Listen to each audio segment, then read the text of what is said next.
আসসালামু আলাইকুম সবাইকে। তো দেখুন, গুলশানের লাক্সারি রুফটপ থেকে আমি শাহিন আহমেদ বনি আজকে আপনাদের দেখাচ্ছি। তো এখান থেকে বা এই ছোট সৌন্দর্য থেকে আপনাদের আজকে অনেক জায়গায় নিয়ে যাব, তো সেটার জন্য সবাই প্রস্তুত থাকুন। তো এইটা শেষে যখন লোকাল বাসে আমরা খিলক্ষেতের উদ্দেশ্যে রওনা দিলাম, তো এতটা ভিড়। তো দেখুন, আমাদের নিত্য প্রয়োজনীয় বা নিত্য প্রয়োজনীয় চলার ক্ষেত্রে যেসব বাস ইউজ করতে হয়, যেরকম ইউজ করতে হয় সেরকমই দেখাচ্ছি আজকে।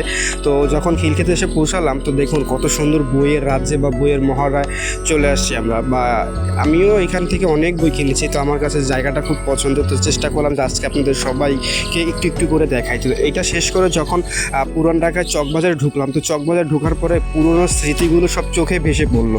তো দেখে মনে হচ্ছে একদম প্রায় প্রতান্ত্রিক যে দিকগুলো বা নির্দিষ্টগুলো বা ছোট ছোট যে আগে জিনিসপত্র থাকে না, সেগুলো দেখানোর চেষ্টা করলাম, রাজা বাদশাদের সব কিছু মিলিয়ে। তো এটা শেষ করে সোহারিঘাটে যখন শেষ করে তারপরে সদরঘাটে গেলাম। সদরঘাটে যাওয়ার পথে একটু মোটামুটি দেখানোর চেষ্টা করলাম।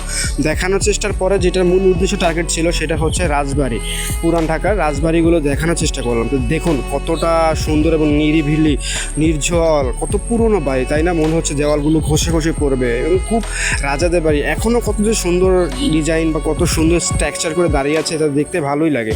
অবশ্য এখানে এখন লোকজন খুবই থাকে না বলতে গেলে, হয়তো দুই একজন কেয়ারটেকার হিসেবে রাখা হয়েছে এদেরকে দেখার জন্য। তারপরে এই বাড়িটা দেখুন, এই বাড়িটা কিন্তু এরকম ঘোরার জন্য এখন উন্মুক্ত করে দেওয়া হয়েছে বা টুরিস্টদের জন্য। তো দেখুন ভালোই লাগবে।